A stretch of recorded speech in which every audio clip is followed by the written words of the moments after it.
Hello and welcome to an Our Fake History digital short. Today we're talking about the 1911 wrestling match that nearly destroyed the sport. Roll the theme. Hey everyone, my name is Sebastian Major, and I'm the host of the Our Fake History podcast, the podcast where we explore historical myths and try to determine what's fact, what's fiction, and what is such a good story that it simply must be told. Here on the Digital Shorts, I like to take a little something that we've been exploring on the longer audio podcasts and serve it in a more bite-sized video package. On the main show, we've been looking at the weird history of professional wrestling in the United States, and in particular, the wrestling code of secrecy known as kayfabe. Kayfabe is a piece of carnival slang that came out of professional wrestling's roots as a circus sideshow attraction. In the world of the carnival, giving away trade secrets to your audience, derisively called marks, was strictly forbidden. Preserving the illusion of the show was keeping kayfabe. Throughout the 20th century, those in the wrestling business respected kayfabe with a sort of religious devotion. But over the course of wrestling history, there were a number of high-profile incidents that very nearly destroyed kayfabe and revealed wrestling to be more of an entertainment than a sport. One of the first times wrestling was publicly exposed came in 1911 at the largest wrestling match ever held in the United States up to that point in history. This was the infamous Gotch Hackenschmidt World Heavyweight Wrestling title bout at Chicago's Comiskey Park. Let me tell you the story. By the turn of the century, professional wrestling was already what insiders called a worked sport. That meant that wrestlers touring on the barnstorming circuit through America's small towns usually met beforehand and discussed how long the matches would go, how rough the wrestlers were going to be with one another, and who would win. But even though most matches were worked, the title holder was still expected to hold his own in unplanned matches known as shoots. Title defenses were usually shoots, and the top wrestler was generally understood to have legitimate wrestling skills. This meant that while the sport was certainly manipulated, it wasn't entirely theater yet. The best American wrestler of the era was an Iowa native named Frank Gotch. Gotch was a protege of a fellow Iowan, wrestling star Martin Farmer Burns. Gotch was a thickly built young man who leaned into his image as a rural American working man. But he also gained a reputation among other wrestlers for being dirty in the ring, sometimes resorting to illegal moves like eye gouges and fish hooks to deliberately hurt his opponents. Still, by 1906, Frank Gotch was recognized as the most dominant wrestler in the United States. But the newly created World Heavyweight Wrestling title was currently in the hands of a European wrestler, a German-Estonian strongman born in the Russian Empire, living in England, named George Hackenschmidt. At the turn of the century, Hackenschmidt was one of Europe's most recognizable athletes. Nicknamed the Russian Lion, he was a bodybuilder really before bodybuilding was a thing. He kind of reminds me of a turn-of-the-century Arnold Schwarzenegger, this charismatic muscle man bringing new attention to the world of physical culture. Hackenschmidt had originally made his name as a Greco-Roman wrestler in Europe, but in 1905, when he defeated an American opponent and became the world's first wrestling heavyweight champion, he demonstrated that he was just as proficient at the catch-as-catch-can style of wrestling that was popular in the United States. Now, while Hackenschmidt was touring America after having claimed the title, Frank Gotch made a number of public challenges to the Russian Lion. His hope was that he could wrestle Hackenschmidt before he left America and keep the title stateside. Hackenschmidt didn't take the bait and refused all of Gotch's overtures.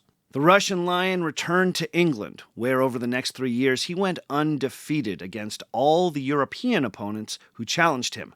But back in the States, Frank Gotch, who was having a similarly dominant run, kept issuing challenges to Hackenschmidt. Gotch started giving interviews where he claimed that the reigning world champion was a coward who lacked the courage to face him. Sounds a lot like the wrestling I know and love. Finally, in 1908, Hackenschmidt agreed to a match, but only after being offered 10,000 American dollars by a promoter to make the trip back to the United States. Now, this was an era before consciously scripted storylines existed in wrestling. But the promoters saw an obvious narrative in this encounter and exploited it. Frank Gotch was the sturdy farm boy from Iowa, a little rough around the edges, but ultimately an expression of the American rural working man.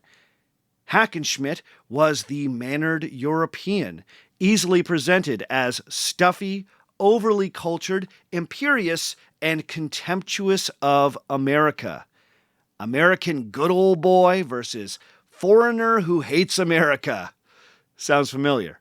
The two men finally squared off on April 3rd, 1908, at Chicago's Dexter Park Pavilion, in front of a crowd of 6,000 fans.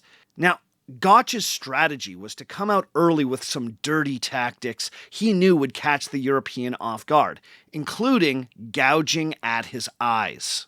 Once Hackenschmidt was thrown off, Gotch's play was just to wear him down. Hackenschmidt was a big man who was used to settling matches quickly. The European had also been neglecting his training in America, which had affected his stamina. After the match dragged on past an hour and a half, Hackenschmidt offered to call it a draw, but Gotch refused.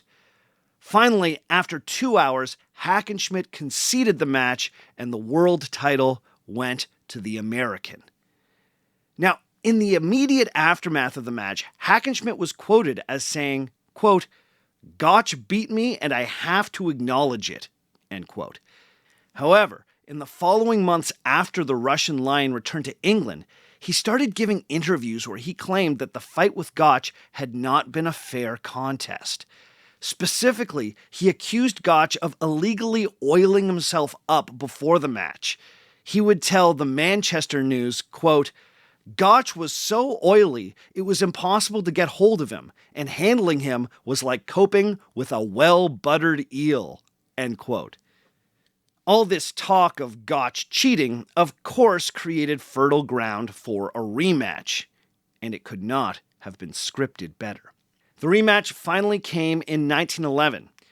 To generate excitement, the American wrestling promoter Jack Curley, a man who would soon dominate the business side of professional wrestling, took Hackenschmidt on a tour of America to build up his profile. It worked. Even the Chicago Tribune, a paper that had written off Hackenschmidt after the 1908 bout, changed its tune, predicting that the match would be, quote, "a clash of modern giants that, quote, resembles the match in Homer's Iliad," end quote. The feverish promotion led to a box office bonanza. The bout, which was held in Chicago's Comiskey Park, drew a record-breaking crowd of over 30,000 spectators. Based on those attendance numbers, this wrestling match was arguably one of the most important American sporting events of the era. But, ironically, it would sound the death knell for professional wrestling as a legitimate athletic competition. You see, on that tour of America before the big match, Hackenschmidt got injured. He wrecked his knee so badly that he tried to forfeit the match before he got in the ring. Now, there was a lot of money on the line, so somehow promoter Jack Curley convinced Hackenschmidt to get in the ring even though he knew that he could not possibly win. Now, this is where some speculation comes in. Most historians believe that the match was a work, but exactly what the understanding was is unclear to this day. It's been guessed that Curley convinced Hackenschmidt to get in the ring with the understanding that while Gotch would win, the American wrestler would make Hackenschmidt look good. But when the men got in the ring, it was obvious that something was off. Hackenschmidt wasn't fighting like his regular self. Instead of dragging things out, Gotch scored 2 falls in less than 20 minutes. But the really damning thing, according to historian Scott Beekman, was that, quote, fans in ringside seats heard Hackenschmidt tell referee Ed Smith of his intention to willingly fall backward and yield the second fall to Gotch, end quote.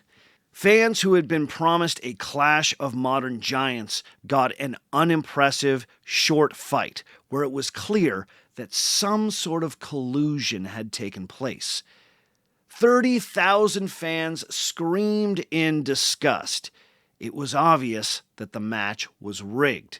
And even worse, it hadn't even been fun to watch. Wrestling had been a little shady for decades, but to have arguably the most high-profile wrestling match ever, to that point in history, come off as a work, and a poorly executed work at that?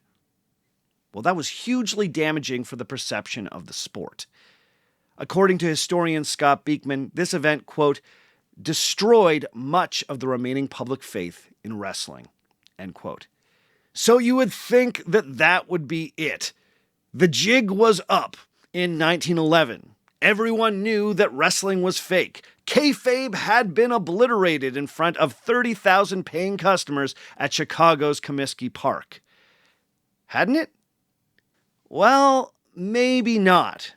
As it turns out, kayfabe would prove to be surprisingly resilient. To learn more about the history of wrestling and tons of other strange stories from the past, subscribe to the audio version of the Our Fake History podcast on Spotify, Apple Podcasts, or wherever you get your podcasts.